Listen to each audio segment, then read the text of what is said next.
Daddy, push me.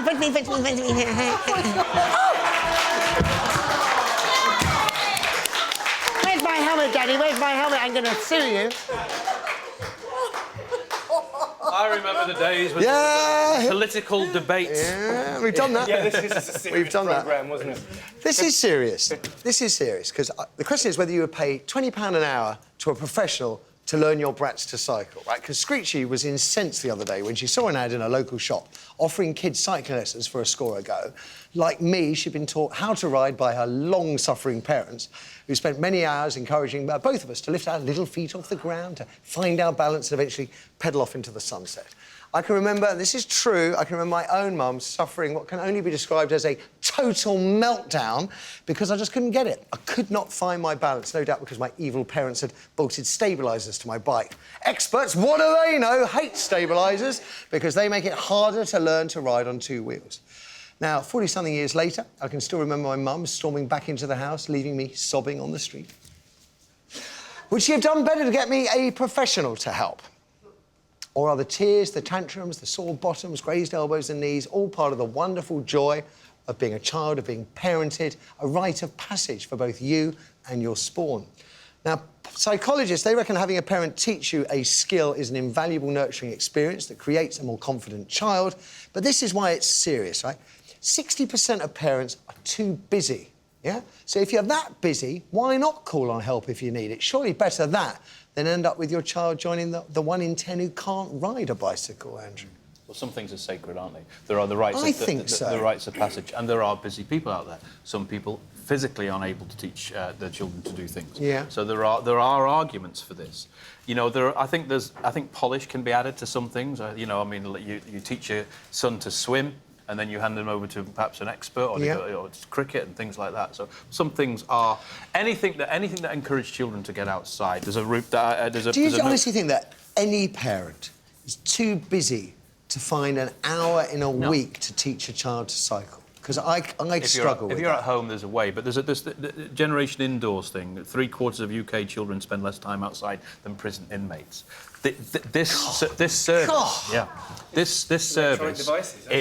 service is not pandering, but allowing people to get the kids outside if they are too busy. Yes, Okay, yeah, I'll take that. I think the bike thing is a very specific rites of passage thing, because obviously, still it's kind of finding a balance, and which, it's a sort of metaphor for life, really, isn't it? I agree. It's kind of an emotional attachment to that particular thing. Riding a bike, you have your dad's got to teach you, isn't he? Yes, yeah. When you see your parents as teachers, it is a rite of passage because it is a kind of step towards independence, isn't it? Yeah. I've now got transport. I can leave you behind. It's a real independent moment, isn't it? Yeah, absolutely. A lot of the parents that would pay £20 an hour to have their child taught are parents that would send their kids to a £40,000 a year private or boarding school where they don't see the kid for 6 months. What about the parents who would hire a professional to potty train their infant children at £2,000 a go? Well, they've got a lot of spare money. They've got a lot of spare money and not enough time because they're earning the money. Right, and you've got to think that's out of kilter, isn't it? That's not right. I know, but maybe they need stabilisers to get through life. It's the same as putting your kid in a private school and not seeing them for 6 months. People pay 40 grand. You see, that sounds appealing if I had a child. Just 6 months. Can you get longer? I have to say, a lot of kids, a lot of the most creative kids are self-taught.